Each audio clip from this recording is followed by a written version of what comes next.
आकाशवाणी दिल्ली प्रस्तुत करता है विशेष फोन इन कार्यक्रम रेडियो डॉक्टर।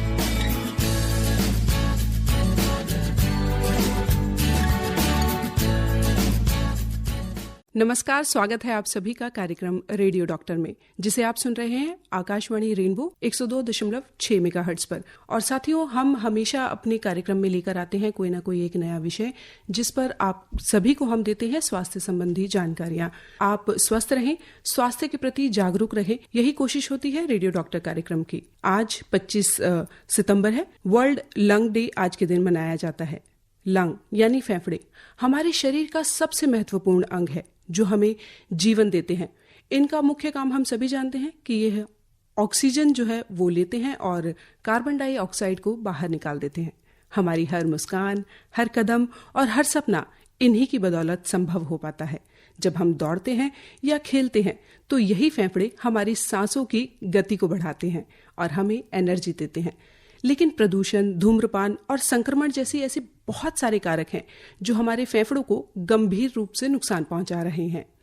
जब हम इन पर ध्यान नहीं देते तो ये थकने लगते हैं और पूरे शरीर का तालमेल बिगड़ जाता है, सांस लेना मुश्किल हो जाता है। इसीलिए कहा है, फुफ्फुसो जीवनोद्धारो प्राणवायु प्रवक्तो, अर्थात फेफड़े जीवन का आधार हैं और प्राणवायु को प्रवाहित करने में महत्वपूर्ण भूमिका निभाते हैं।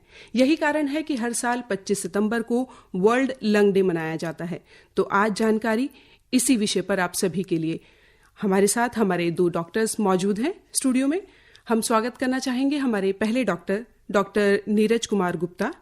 आप professor of department pulmonary medicine हैं, सफदरजंग हॉस्पिटल, नई दिल्ली में। डॉक्टर साहब, स्वागत है आपका। नमस्कार, रेडियो डॉक्टर के सभी श्रोता को मेरा प्यार भरा नमस्कार। और साथ ही हम स्वागत करेंगे हमारे दूसरे डॉक्टर हरीश पैदमे का। डायरेक्टर हैं आप प्रोफेसर ऑफ पीडियाट्रिक में, लेडी हार्डिंग मेडिकल कॉलेज और कलावती सरन चिल्ड्रन हॉस्पिटल, नई दिल्ली में। डॉक्टर साहब, आपका भी स्वागत है।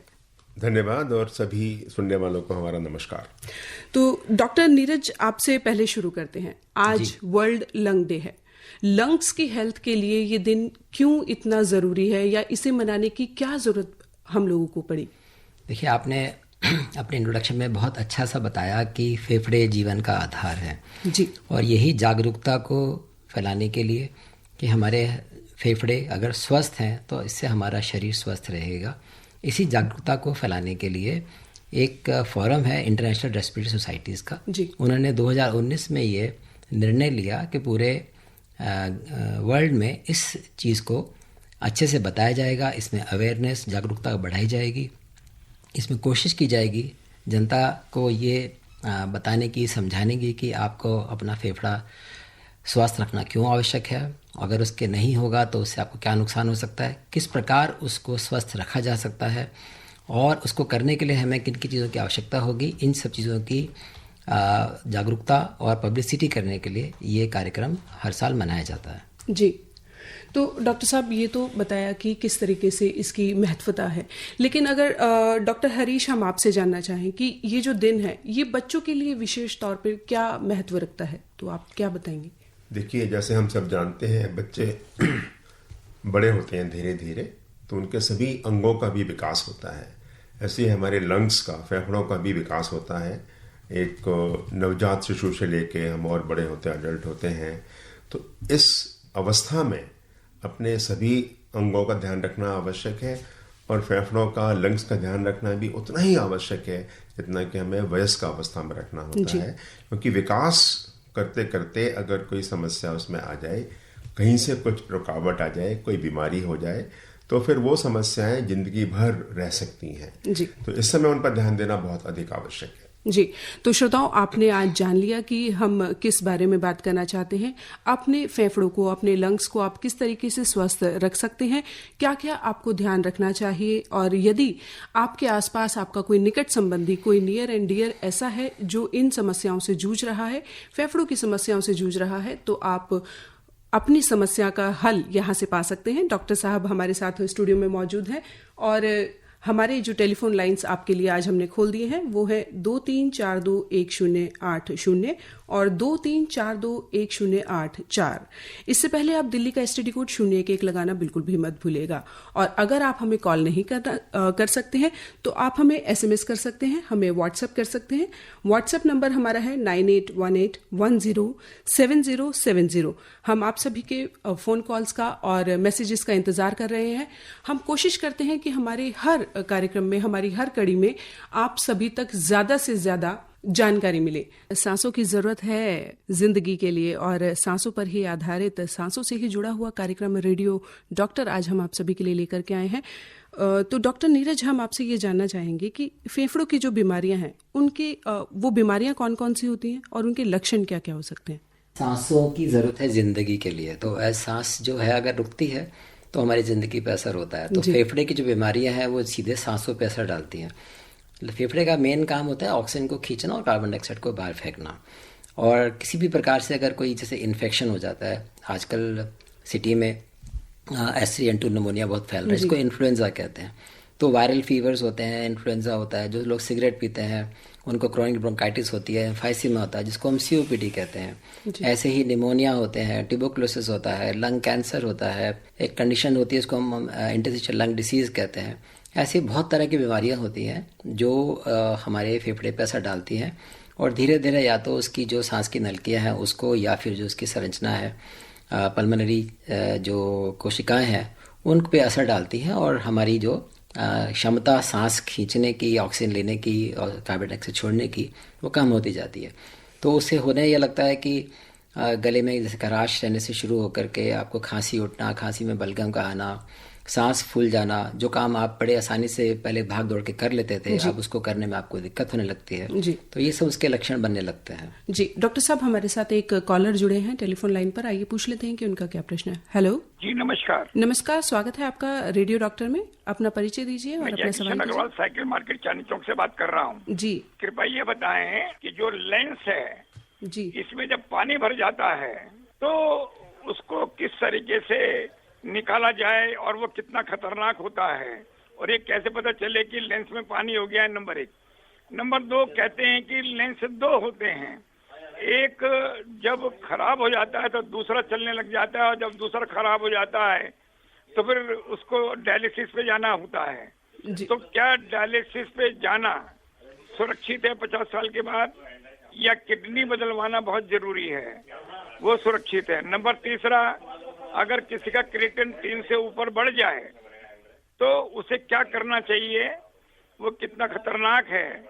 कहते हैं कि जो हरा धनिया है अगर उसको सुबह भिगो के उसको पी लिया जाए तो आदमी की किडनी जो है, लेंस जो है वो क्लियर हो जाते हैं। क्या ये गलत है, सही है, ये बताएं जी। डॉक्टर नमस्कार, मैं आपकी समस्या को समझ पा रहा हूँ। आप जो बेसिकली जो आप प्रश्न पूछना चाह रहे हैं उसका संबंध किडनी से ज़्यादा है। आपके अगर गुर्दे 2 हैं और दोनों में से गुर्दे अगर ख़राब होना शुरू हो गए हैं, गुर्दों पे जब असर आना शुरू होता है, जब 50% से ज़्यादा जब गुर्दे ख़राब हो जाते हैं तब आपको किडनी का जो ब्लड में जो चेंजेस आते हैं यानी कि यूरिया क्रिएटिनिन बढ़ता है वो नज़र आना शुरू होता है। और जब गुर्दे काम करना कम कर देते हैं तो उनकी जो बाहर पेशाब बनाने की क्षमता है यानी कि जो पानी शरीर का बाहर फेंकने की क्षमता कम हो जाती है और बैक प्रेशर की वजह से फेफड़े में वो कंजेशन पैदा कर सकती है जिससे वो सांस फूल सकती है। तो उस स्थिति में आप केवल एक गुर्दे के स्पेशलिस्ट से ही संपर्क करें, वही आपको बता पाएगा कि पानी कितना पीना चाहिए और अगर फेफड़े में पानी अगर इकट्ठा हो रहा है तो उसकी दवाई भी वही आपको बता पाएगा जी। उम्मीद करते हैं कि आपको आपके प्रश्न का जवाब मिल गया होगा। डॉक्टर साहब, एक और प्रश्न हमारे पास आया है। ये सरिता विहार से लिख रहे हैं, नई दिल्ली से। इनकी उम्र 37 वर्ष है, अनमोल गुप्ता। ये कहते हैं कि इन्होंने 2 साल से टीबी की दवाई खा रहे हैं लेकिन 1 साल का कोर्स पूरा नहीं हुआ। इससे उनके फेफड़ों पर कोई असर पड़ेगा और टीबी का इलाज कितने महीने चलता है? हाँ, ये आपने बहुत अच्छा प्रश्न पूछा टीबी के विषय में, जो आपकी और सभी की जानकारी के लिए बताना चाहता हूँ। टीबी वैसे तो अमूमन कई प्रकार की होती है और टीबी जो फेफड़े की होती है जिसमें कि बलगम में कीटाणु आते हैं, सबसे ज़्यादा खतरनाक इसलिए मानी जाती है कि वो उससे समाज में टीबी को फैलने का खतरा होता है। और इसके अलावा भी और तरह की टीबी हो सकती है जैसे कि टीबी का पानी बन जाना, गांठें हो जाना, शरीर के और अंगों में टीबी हो जाना। और इसी का ट्रीटमेंट भी जो है टीबी की दवाइयों लेने से ही ठीक हो सकता है। टीबी की दवाई अमूमन एक सेंसिटिव जो टीबी का बैसिलाई है उसके लिए 6 महीने की दी जाती है, अनलेस वो ज़्यादा सीरियस हो या फिर दिमाग की टीबी हो या बोन की टीबी हो, जिसमें वो इलाज बढ़ाया भी जा सकता है, 1 साल के लिए भी किया जा सकता है। आपका प्रश्न ये है कि अगर टीबी का इलाज आप कर रहे थे और आप टीबी का इलाज अगर करते करते आप उसको छोड़ देते हैं तो क्या आपके लिए वो ठीक है कि नहीं। पहली बात तो ये बिल्कुल क्लियर कर देना चाहिए कि टीबी का इलाज कभी भी बीच में मध्य में नहीं छोड़ना चाहिए, उसको आवश्यक है कि आप पूरा करें। उससे आपके फेफड़े सुरक्षित रहते हैं, बीमारी आपकी ठीक हो जाती है। अगर टीबी का इलाज आप इरेगुलर तरीके से करते हैं तो टीबी वो रेजिस्टेंट हो जाती है, आपके लिए और आपके समाज के लिए दोनों के लिए खतरनाक हो जाती है। जो रेजिस्टेंट टीबी होती है उसकी दवाइयाँ जो हैं वो खतरनाक होती हैं, उनके साइड इफ़ेक्ट्स ज़्यादा होते हैं और उसका इलाज भी 1 साल से लेकर 2 साल तक चल सकता है और इसमें बहुत सारे इंजेक्शन्स की भी हो सकता है आवश्यकता पड़े। तो आवश्यक ये है कि टीबी का मरीज़ अपनी दवाई रेगुलरली और जितने समय के लिए डॉक्टर बताते हैं उसको हमेशा पूरा करें। जी, उम्मीद करते हैं कि आपको भी आपके सवाल का जवाब मिल गया होगा कि कोई भी इलाज अपना बीच में बिल्कुल भी ना छोड़ें। डॉक्टर साहब, एक और कॉलर हमारे साथ टेलीफोन लाइन पर है। हेलो, नमस्कार जी। स्वागत है आपका रेडियो डॉक्टर में, अपना प्रश्न सर को भी नमस्कार जी। जी नमस्कार जी, मैं यामीन भाई रेडियो वाला सिरोडी लोनी जिला का जी, अपना सर प्रश्न मैं जानना चाह रहा हूँ जैसे कि मौसम के हिसाब से भी कुछ बच्चों को, कुछ बुजुर्गों को, कुछ युवाओं को भी सांस की दिक्कत होती है। जैसे सर्दी से गर्मी की तरफ जाते हैं तब भी होती है, गर्मी से बरसात की तरफ जाते हैं जब भी होती है, फिर ऑक्सीजन वगैरह लगानी पड़ती है कुछ लोगों को। तो क्या फेफड़ों की खराबी की पहचान होती है या कोई और वजह होती है? सर रेडियो पर सुन रहा हूँ, बताएं। जी, ऐसा है कि आपने जो प्रश्न पूछा इसमें आपने बच्चों का, बड़ों का और बूढ़ों तीनों का जिक्र किया और आपने कहा कि मौसम बदलने पे जो तकलीफ होती है।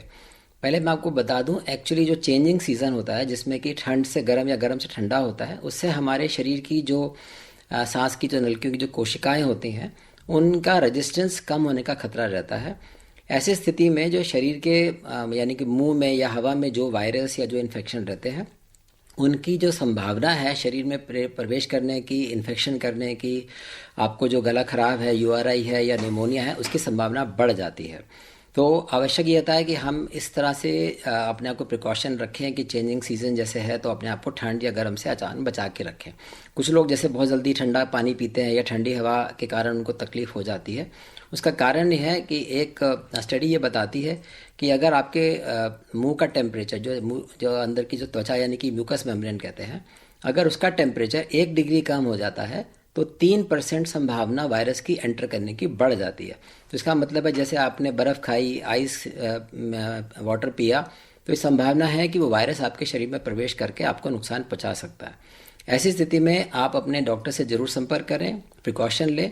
हम लोग आगे भी प्रिकॉशन के विषय में जानकारी देंगे आपको, जिसमें वैक्सीनेशन है, मास्क लगा के चलना है या फिर अपने आप को पोल्यूशन से बचाना है, वो भी आवश्यक है। और बच्चों के विषय में मैं डॉक्टर साहब से कहूँगा कि बच्चों के विषय में वो बताएं।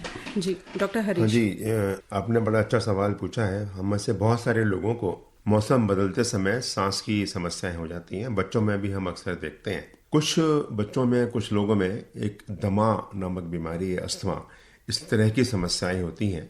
और कई बार ये दमा की बीमारी, इसका मतलब ये नहीं हमेशा सांस लेने में दिक्कत होती रहे, कई बार वो ठीक हो जाता है, कई बार वो कम रहता है।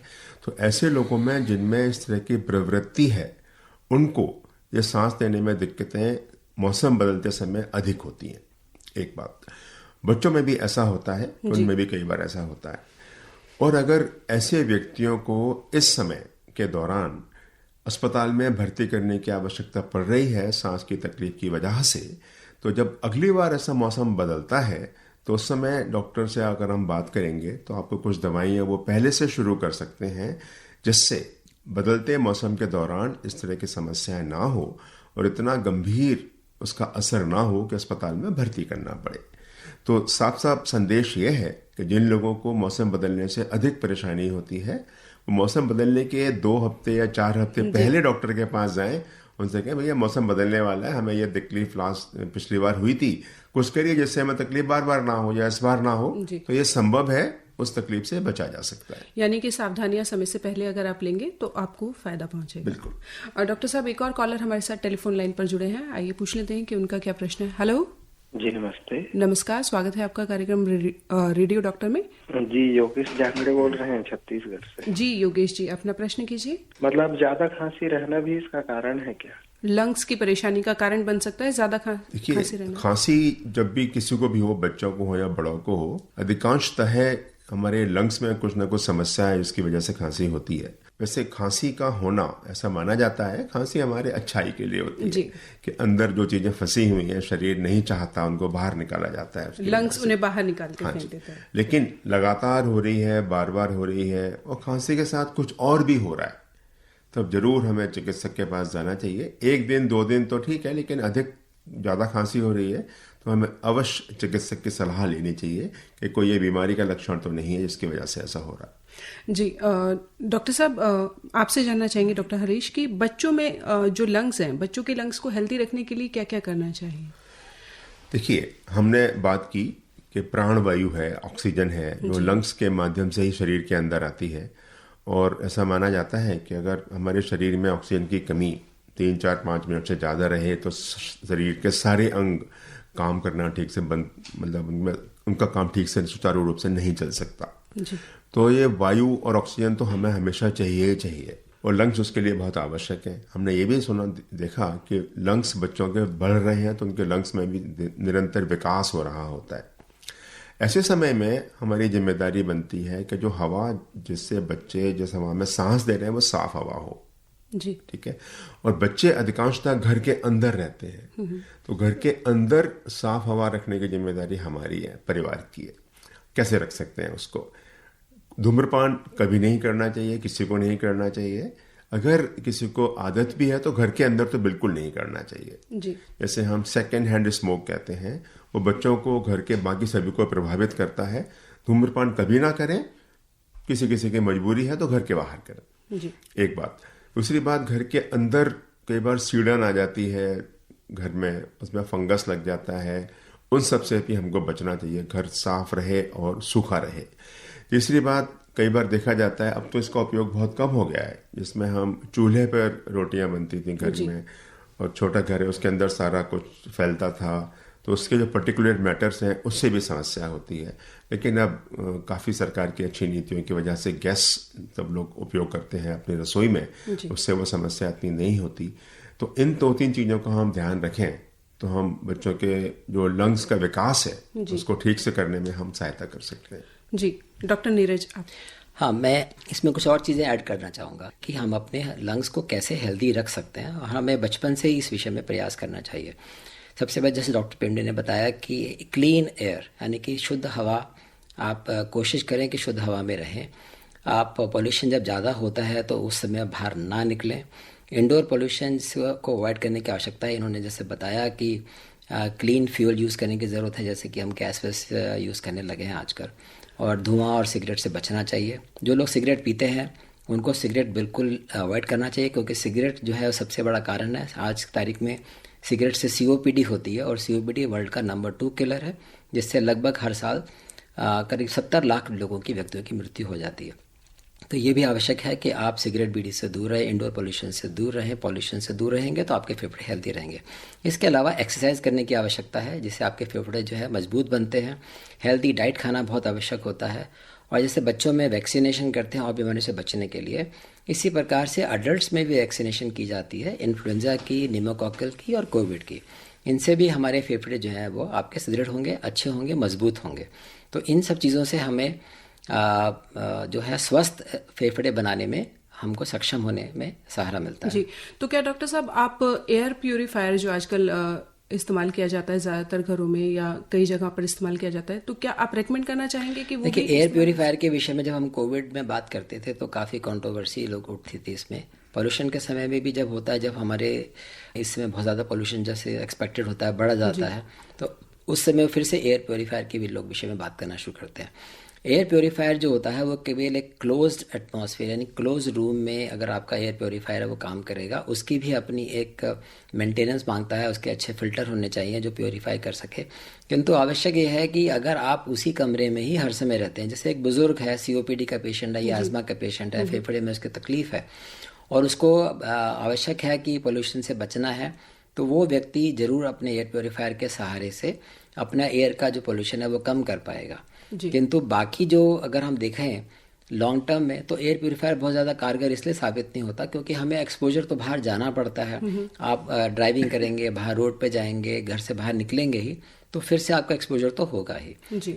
लेकिन जैसे कुछ अगर बच्चे हैं या बुजुर्ग हैं जिनके फेफड़ों में तकलीफ है, अगर वो एक कन्फाइंड रहते हैं, कमरे में रहते हैं, तो वहाँ एयर प्योरीफायर से आपको हेल्प मिल सकती है। जी डॉक्टर साहब, जैसे आपने बोला कि पोल्यूशन इन दिनों बढ़ जाता है या प्रदूषण से आपको दूर रहना चाहिए, तो ऐसे ही क्वेश्चन हमारे एक लिसनर ने भेजा है। इनका नाम है आज़ाद अंसारी और ये बिहार के रहने वाले हैं।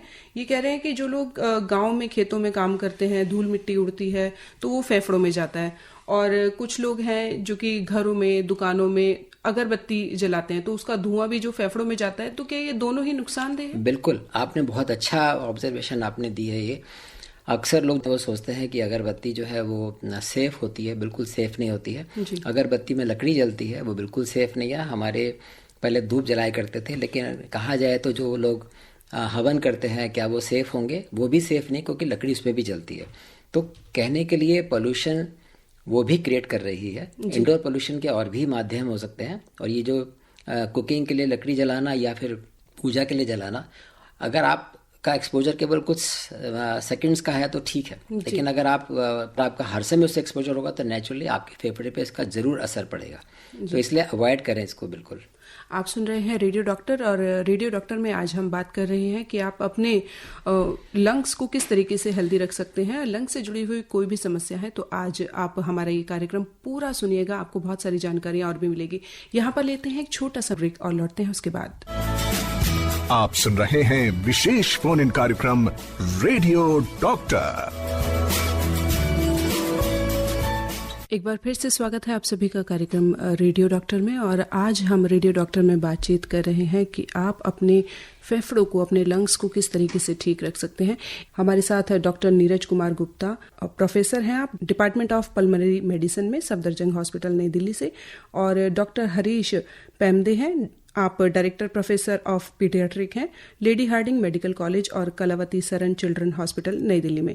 तो डॉक्टर साहब, हम स्मोकिंग के बारे में अगर बात करें, और आजकल एक नया ट्रेंड देखा जाता है कि जो यूथ है या बहुत सारे लोग हैं वो हुक्का की तरफ अट्रैक्ट होते हैं, ई सिगरेट की तरफ अट्रैक्ट होते हैं, वैपिंग करते हैं।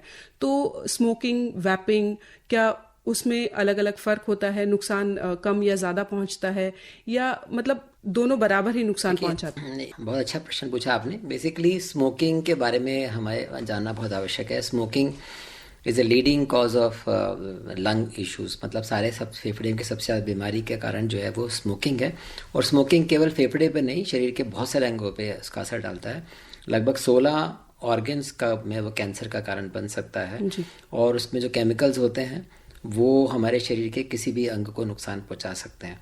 स्मोकिंग, अभी आपको अगर आंकड़े बताऊं तो आप हैरान होंगे जान करके कि हिंदुस्तान में जी लगभग 28.6% व्यक्ति स्मोक करते हैं। ज़्यादातर जो स्मोक है वो 10% लोग स्मोकिंग करते हैं, और 21% जो लोग हैं वो नॉन स्मोकिंग वाले, यानी कि टबैको च्यूइंग, पान मसाला, बीटल नट वगैरह ये सब पान खाते हैं, तो उसमें भी टबैको रहता है। और ओरल कैंसर का सबसे बड़ा कारण भी टबैको ही है।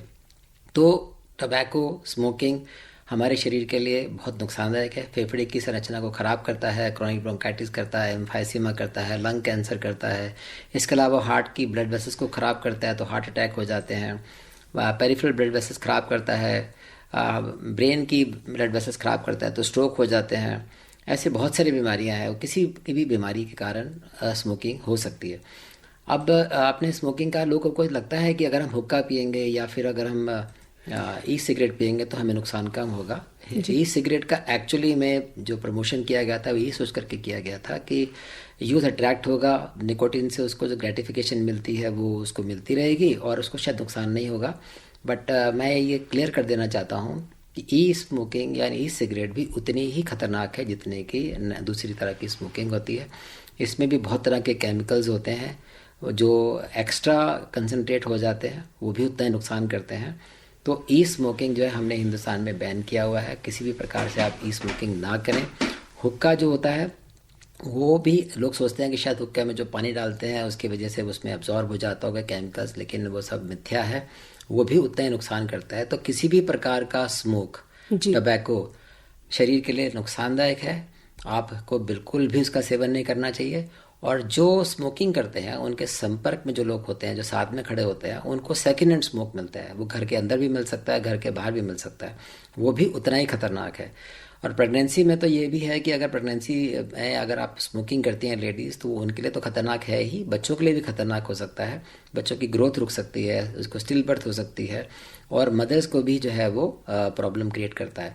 तो स्मोकिंग को अवॉइड करना बहुत ही ज़्यादा आवश्यक है। जी डॉक्टर साहब, आप कुछ कहना चाहेंगे कि बच्चों पर इसका किस तरीके से असर पड़ता है?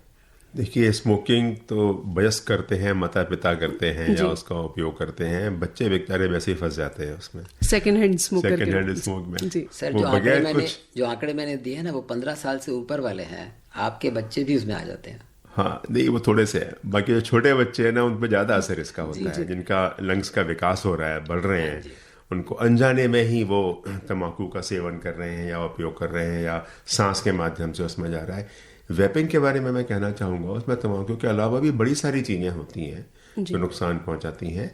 और तंबाकू से और सिगरेट से मैं ज़्यादा खतरनाक इसलिए मानता हूँ क्योंकि सिगरेट तो आप काउंट कर लेते हैं कि 1 पिया 2 पिया, खरीदनी पड़ती है, जलानी पड़ती है, घर से बाहर निकलना पड़ता है, जाना पड़ता है। वेपिंग में तो मुंह में लगाया शुरू हो गया, पता नहीं चलता कितना है, उसमें कंट्रोल करना बहुत मुश्किल होता है। इसीलिए सरकार ने हमारा बैन किया हुआ है, लेकिन फिर भी कई लोगों पर ये उपलब्ध हो जाती है और लोग करते हैं। उतनी ही ज़्यादा मैं कहूँगा सिगरेट से ज़्यादा नुकसानदायक वेपिंग करना है। और कई सारी बीमारियां हैं जो वेपिंग से जुड़ी हुई हैं। जो लगातार वेपिंग करते हैं उनके फेफड़ों को बहुत नुकसान होता है, उनको भी कैंसर हो सकता है बाद में। जी डॉक्टर साहब, एक कॉलर हमारे साथ टेलीफोन लाइन पर जुड़े हैं, आइए पूछ लेते हैं कि उनका क्या प्रश्न है। हेलो ਹੈਲੋ, ਸਤਿ ਸ਼੍ਰੀ ਅਕਾਲ ਜੀ। ਡਾਕਟਰ ਸਾਹਿਬ ਨੂੰ ਵੀ ਸਤਿ ਸ਼੍ਰੀ ਅਕਾਲ, ਤੁਹਾਨੂੰ ਵੀ ਸਤਿ ਸ਼੍ਰੀ ਅਕਾਲ जी। नमस्ते। नमस्कार लुधियाना पंजाब से बोल रहा हूँ जी, मैं गुरविंदर सिंह गरेवाल जी। अपना प्रश्न कीजिए जी। मुझे ना पिछले फ्रॉम लास्ट 10 ईयर से एलर्जी की प्रॉब्लम है, उसकी बलगम बनती है जी। तो वो मैं बहुत सारा ट्रीटमेंट करा चुका हूँ, क्या उसके भी लंग उसके ऊपर असर पड़ सकता है जी? हाँ जी गुरविंदर जी, आपका जो प्रश्न है वो एलर्जी से है। एलर्जी से मैं समझ रहा हूँ कि आप कह रहे हो कि आपको शायद छींकें आती हैं, जुकाम होता है, या साइनस की प्रॉब्लम होती है, या आपको अक्सर कोल्ड रहता है। उसके बलगम ज्यादा बनती है गले के जरिए, वो माउथ के जरिए ना सवेर के वक्त बाहर आ जाती है। हाँ जी, तो वही है, उसको हम पोस्ट नेजल ड्रिप कहते हैं, जो आपके नाक के में पीछे से इकट्ठा होता है, वो सवेरे आ जाता है बाहर। और ये देखा गया है कि जो एलर्जिक राइनाइटिस के जो पेशेंट होते हैं उनमें 65% पेशेंट्स के अंदर फेफड़े की भी इन्वॉल्वमेंट होती है, और फेफड़े में भी उसी प्रकार के एक्शंस हो रहे होते हैं जो आपके नाक या गले में हो रहे होते हैं। यानी कि उसके अंदर भी इन्फ्लेमेशन होता है, बलगम बनता है, और उसकी जो सिकुड़न आती है, उसमें सांस की गली नल की जो छोटी हो जाती है, और दमा जैसी शिकायत आपको बनने लगती है।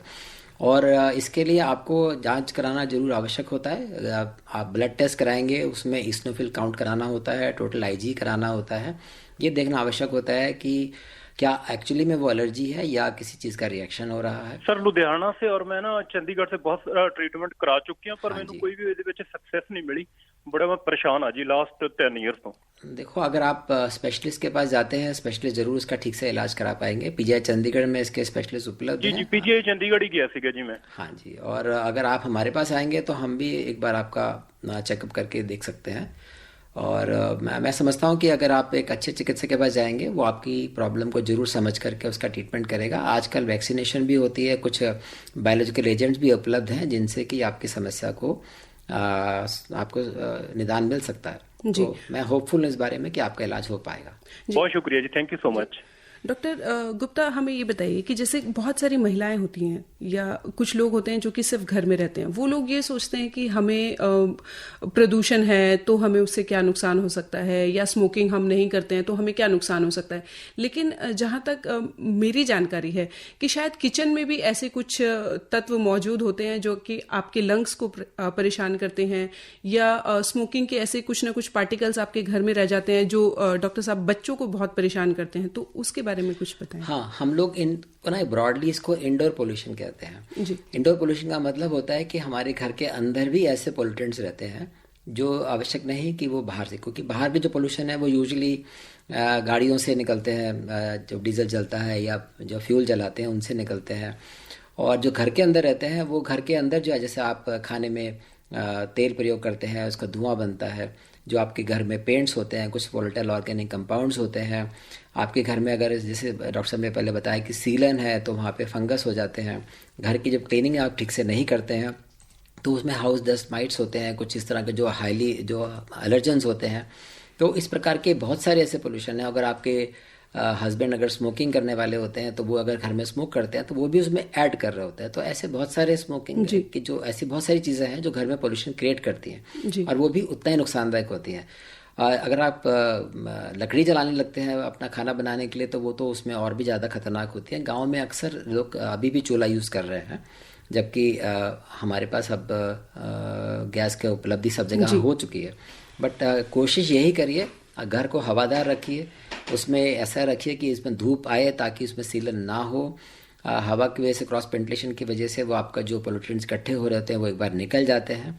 और हम लोग कहते हैं कि झाड़ू की जगह पोछा करें, यानी कि ड्राई क्लीनिंग की जगह वेट क्लीनिंग करें, तो आपका जो गर्दा उड़ता नहीं है और चीज़ों पर सेटल नहीं होता तो आपको भी इफेक्ट कम करता है।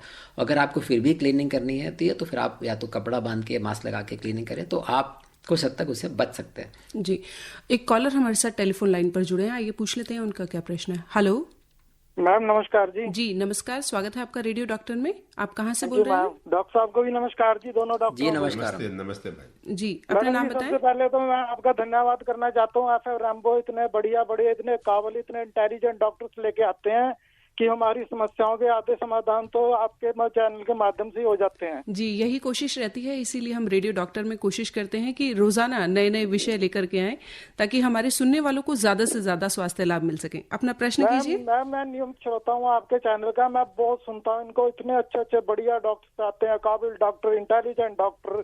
सलाम है आपके चैनल को, उन डॉक्टरों को। काबिल तारीफ प्रोग्राम है मैडम, ये भगवान करे ये प्रोग्राम ऐसे ही चलता रहे। जी, आपका कोई प्रश्न है तो बताएं। जी, मेरा प्रश्न डॉक्टर साहब, मुझे ट्यूबरकुलोसिस, बोन की ट्यूबरकुलोसिस हुई थी जी। वो 18th मंथ मैंने दवा पूरी कोर्स कर लिया है जी। 1-2 महीने ज्यादा ही खा लिया, उसका लंग्स पे कोई इफेक्ट पड़ेगा डॉक्टर साहब? नहीं जी, नहीं, बिल्कुल नहीं पड़ेगा। अगर नॉर्मली जो बोन टीबी और लिम्फ नोड टीबी वगैरह होती है, इसको हम एक्स्ट्रा पल्मोनरी ट्यूबरकुलोसिस बोलते हैं। ये इसमें कीटाणु जो है वो रहते जरूर है लेकिन बहुत कम मात्रा रहती है और दवाई आपने सफिशिएंट इलाज कर लिया है। आप अपना बीच बीच में चेकअप डॉक्टर साहब से कराते रहिए और मेरे ख्याल से तो आप बिल्कुल दुरुस्त होंगे, ठीक होंगे। जी डॉक्टर साहब, हमारे पास एक मैसेज। जी धन्यवाद। हमें लगता है कि आपको भी आपके सवाल का जवाब जरूर मिला होगा। और डॉक्टर साहब, एक हमारे पास मैसेज आया है, यशपाल हैं, ये दिल्ली से लिख रहे हैं और ये कह रहे हैं कि मुझे कुछ साल पहले मैंने पीएफटी टेस्ट कराया था लेकिन डॉक्टर बहुत सेटिस्फाई नहीं रहे और मेरी सांस जो है बहुत छोटी हो गई है, तो मैं अपनी लंग्स की कैपेसिटी कैसे बढ़ा सकता हूँ? देखिए, पीएफटी बोलते हैं पल्मोनरी फंक्शन टेस्ट। ये एक टेस्ट होता है जिसमें कि आपको स्पायरोमेट्री करते हैं, जिसमें आपको जोर से फूंक मारनी होती है और ये टेस्ट आप पे डिपेंडेंट होता है कि आप कितना कोऑपरेट करते हैं, कितना ज़ोर से फूंक मार पाते हैं। उतना ही आपको मशीन बता पाती है कि आपके फेफड़े की कैपेसिटी क्या है। अगर उस समय आपने टेस्ट ठीक नहीं किया होगा तो हो सकता है डॉक्टर आपको ये बोले कि आपका टेस्ट में रिस्ट्रिक्शन आई है, यानी कि छोटे लंग दिखा रहा है। पहला प्रश्न तो ये है कि आप इसको ठीक से एक बार करवा लीजिए, किसी अच्छी जगह पर करवाएंगे तो वो उसका रिजल्ट ठीक होगा। दूसरी बात, लंग कैपेसिटी बढ़ाने का जहाँ तक संबंध है, अगर किसी बीमारी की वजह से अगर आपकी कैपेसिटी कम हुई है तो उस बीमारी के इलाज करने के उपरांत ही वो कैपेसिटी इम्प्रूव हो सकती है। लेकिन अगर सपोज किसी वजह से, यानी कि आप कमज़ोर थे, आपका बीमारी की वजह से आपकी फेफड़े की क्षमता उस समय कम थी और आपका पीएफटी में रिजल्ट ख़राब आया था, तो संभव है कि वो जब आप ठीक हो गए होंगे तो पीएफटी ठीक हो गया होगा, तो आपको पीएफटी रिपीट भी करना चाहिए था। और तीसरा, जहाँ तक क्षमता बढ़ाने का संबंध है, तो लंग्स की क्षमता बढ़ाने के लिए हमने जैसे पहले भी जिक्र किया है, उसके लिए आपको एक्सरसाइज करना बहुत आवश्यक है। आप हेल्दी एक्सरसाइज और हेल्दी डाइट, इन पे आप ज़रूर ध्यान दें। पोल्यूशन को, स्मोकिंग को इस तरह से अवॉइड करेंगे, अपना वैक्सीनेशन करा के रखेंगे तो आपका जो फेफड़ा है वो आगे डैमेज नहीं होगा और पहले से इम्प्रूव हो जाएगा।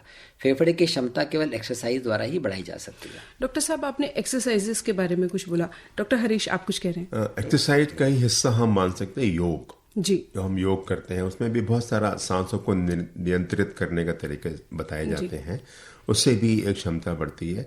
सांसों की, फेफड़ों की क्षमता मतलब हम कहीं फिजिकल रूप से तो नहीं बढ़ा सकते, लेकिन योग करने से, एक्सरसाइज करने से आपकी जो फिटनेस अगर बेहतर हो जाती है तो हमें लगता है कि हमारे लंग्स की क्षमता भी बढ़ गई है, कैपेसिटी तो बढ़ डॉक्टर साहब कौन कौन सी एक्सरसाइजेस हो सकती हैं जो करनी चाहिए लंग्स के लिए? लंग्स के लिए कोई आप बताएं?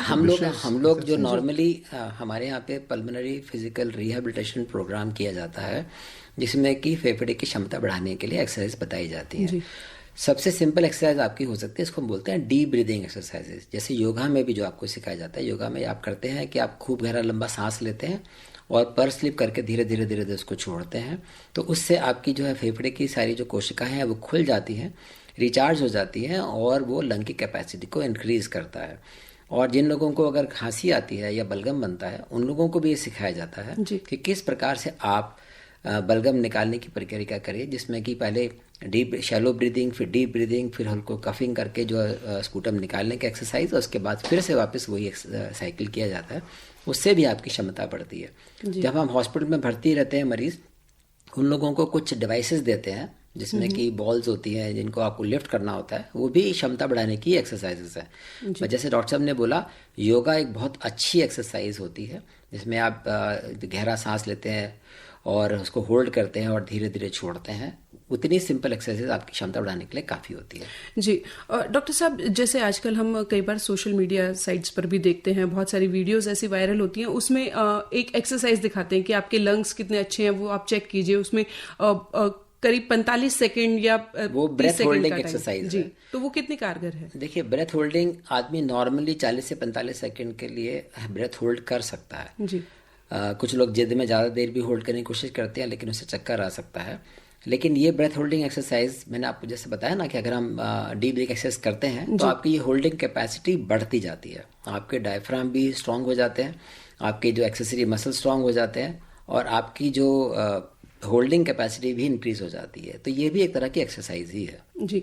हमारे पास एक मैसेज आया डॉक्टर साहब, प्रकाश चंद्र रोहिणी दिल्ली से लिख रहे हैं कि उनकी वाइफ को बहुत सीवियर कफ होता है जब भी मौसम बदलता है, और डॉक्टर बोलते हैं कि एलर्जिक कफ है और आजकल बहुत ज़्यादा उनको प्रॉब्लम हो रही है और कभी कभी तो उनको वॉमिटिंग भी हो जाती है।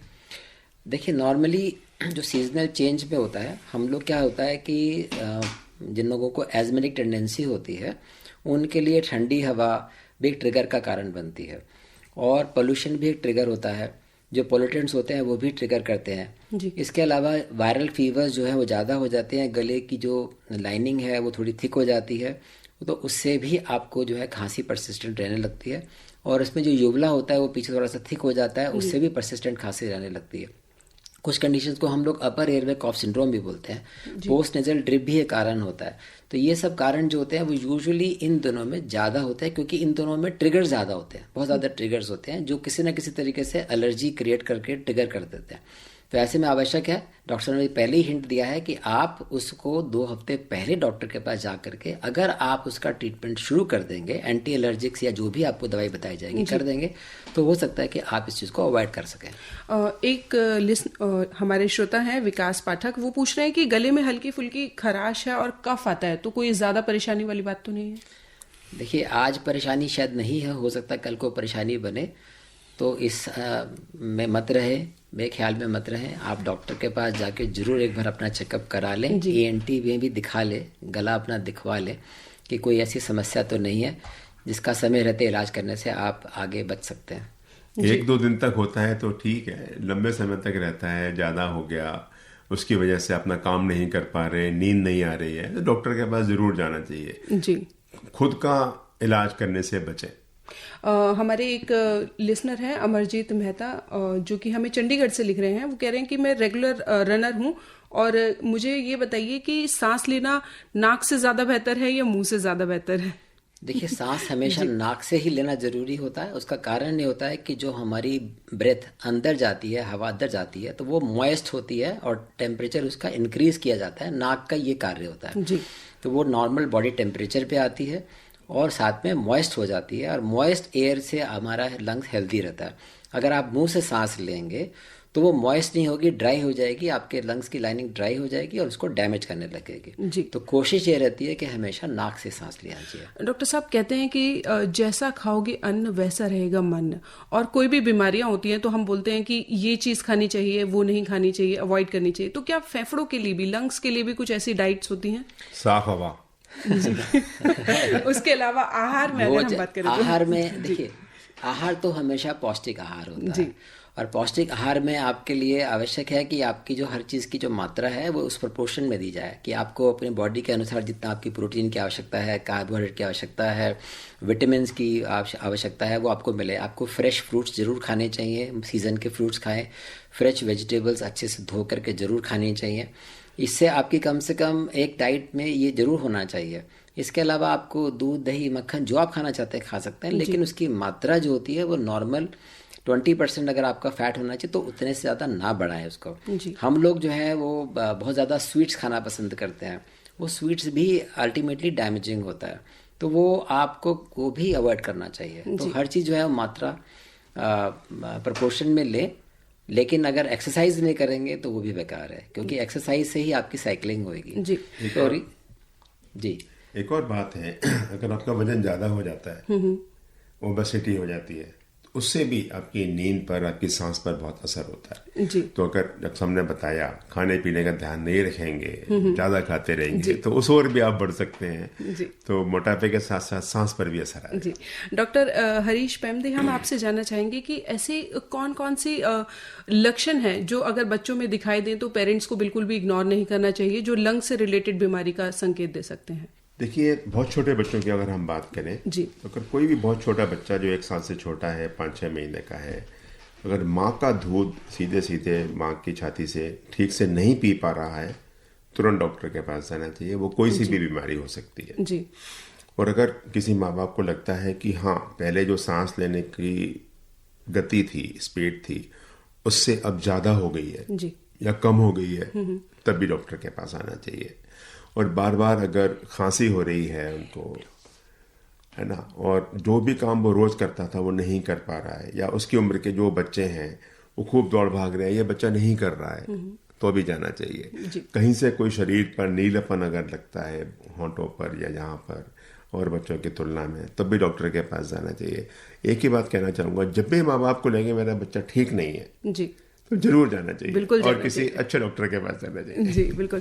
डॉक्टर साहब, डॉक्टर नीरज गुप्ता, आपसे जानना चाहेंगे कि कोई ऐसी बात जो हम नहीं पूछ पाए, या जो आज के इस कार्यक्रम को, आज की इस जानकारी को पूरा करे, जो हमसे छूट गई हो, वो आप क्या बताना चाहेंगे हमारे श्रोताओं को? वैक्सीनेशन आपको जरूर ध्यान रखना चाहिए, स्पेशली जो बुजुर्ग हैं, जिनको किसी प्रकार की और कोई बीमारी है, जिनके फेफड़े में पहले से कोई बीमारी चल रही है, उन लोगों को वैक्सीनेशन पर जरूर ध्यान देना चाहिए। हम लोग निमोकोकल वैक्सीन एडवोकेट करते हैं। ये 65 साल से ऊपर केवल एक बार लगाने की आवश्यकता होती है, और 65 साल से कम व्यक्ति के लिए, अगर 50 साल या 60 साल का व्यक्ति है तो उसको हर 5 साल में लगाने की आवश्यकता होती है। इन्फ्लुएंजा वैक्सीन जो है वो हर साल लगाने की आवश्यकता होती है, वो ज़रूर लगाएं। उससे स्पेशली जो वो जिनको, अगर किसी को, अब जैसे एलर्जी वाले पेशेंट हैं, एस्मा वाले पेशेंट हैं, कोई COPD का पेशेंट है, कोई और किसी बीमारी से पीड़ित है, हाइपरटेंशन का पेशेंट है, या किसी को हार्ट डिसीज़ है, तो ऐसे व्यक्ति को आवश्यक है कि अगर उनको फेफड़े में तकलीफ होगी तो ऑक्सीजन की कमी होगी, और ऑक्सीजन की कमी से उनकी और बीमारियों पे भी उसका गलत असर होगा, हीलिंग की पावर कम होगी। तो वैक्सीनेशन लगाने से उनकी जो बॉडी की क्षमता है इन्फेक्शन से लड़ने की, जब बढ़ जाती है तो उससे वो बीमारी अवॉइड करने में सहायक होती है। तो ये ज़रूरी है कि वैक्सीनेशन पे ध्यान रहे। हेल्दी लाइफस्टाइल होना चाहिए, पॉल्यूशन अवॉइड करें जितना आप कर सकते हैं, क्लीन एयर की तरफ जाएं। ज़रूरी नहीं है कि आपको वॉक करना है तो केवल उसी टाइम समय जाएंगे जिस समय पॉल्यूशन है, आप वो समय चूज़ करिए। जैसे कि सर्दियाँ आ रही हैं तो धूप निकलने के पश्चात जाइए, जिस समय स्मॉग कम होगा। अपने शरीर को हमेशा प्रॉपर टेम्परेचर मेंटेन करके रखें, ठंडे गर्म से बचें। और जहाँ तक जैसे कि अभी मौसम बदलेगा तो आवश्यक है कि आप उस मौसम से अपने आप को टेम्परेचर को मेंटेन करें। जी। Doctor Neeraj Kumar Gupta, professor department of pulmonary medicine, Safdarjung hospital, New Delhi से आप आज हमारे साथ थे। आपने इतनी सारी जानकारी इतने सरल भाव से हमारे श्रोताओं तक पहुंचाई, उनकी समस्याओं का निवारण किया बहुत हद तक। आपका बहुत बहुत शुक्रिया।